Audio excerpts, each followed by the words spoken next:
Je n'aurais jamais imaginé que tout commencerait si discrètement. Je m'appelle Julia, j'ai 32 ans et je vis à Rome.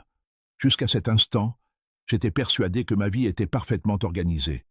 Mon mari, Lorenzo, était parti à l'improviste pour Milan pour un congrès, me laissant seul dans notre appartement près de Trastevere, ou presque. Son père, Alessandro, allait passer quelques jours chez moi. C'était un homme élégant, la soixantaine, de ceux qui n'ont jamais besoin d'élever la voix, car leur simple présence suffit à imposer leur présence. Cheveux gris soignés, chemise toujours impeccablement repassée, et un léger parfum de bois et d'agrumes. Il avait décidé de faire une escale à Rome pour régler quelques affaires juridiques, et Lorenzo, sans trop réfléchir, lui avait proposé de rester chez nous. Au début, tout semblait parfaitement normal.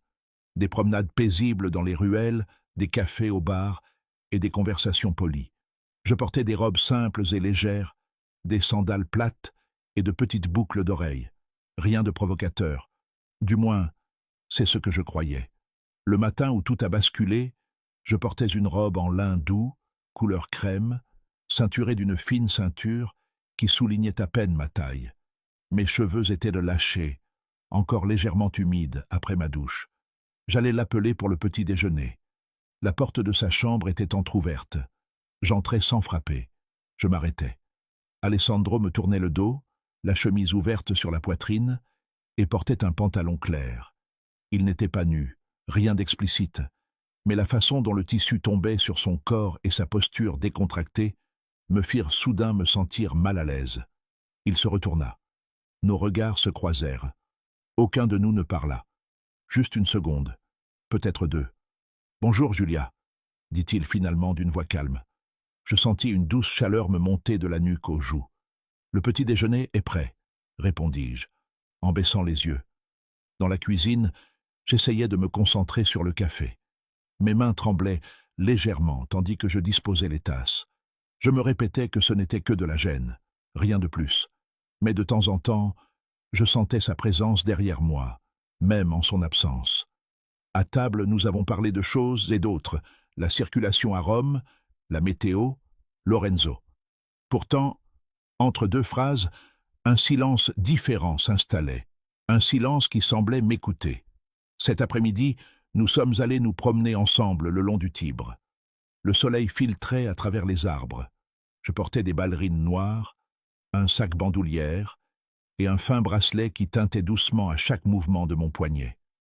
À un moment donné, j'ai trébuché sur le trottoir et Alessandro m'a rattrapé par le bras. Le contact fut bref, précis. Malgré tout, j'ai senti ma peau réagir comme si un courant électrique la traversait. « Ça va ?»« Oui. » Il n'a pas retiré sa main tout de suite. Ce soir-là, en rentrant, j'enfilai une robe de chambre légère, presque transparente, sous la douce lumière du couloir. Ce n'était pas un choix conscient. Ou peut-être que si, mais je refusais de l'admettre, même à moi-même. En passant près de lui, je sentis son regard se poser sur moi. Il n'était ni insistant ni intrusif. Il était simplement là. J'eus du mal à dormir cette nuit-là, hanté par des souvenirs insignifiants. Le ton de sa voix, sa façon de prononcer mon nom, la distance, ou plutôt l'absence de distance entre nous. Vers 3 heures du matin, j'entendis des pas. La porte de ma chambre resta entr'ouverte un instant. Personne n'entra. Mais cette attente était plus éloquente que n'importe quel geste. Et à cet instant, je compris quelque chose de terrible et de merveilleux à la fois. Quelque chose avait commencé, même si aucun de nous deux n'avait encore osé le nommer.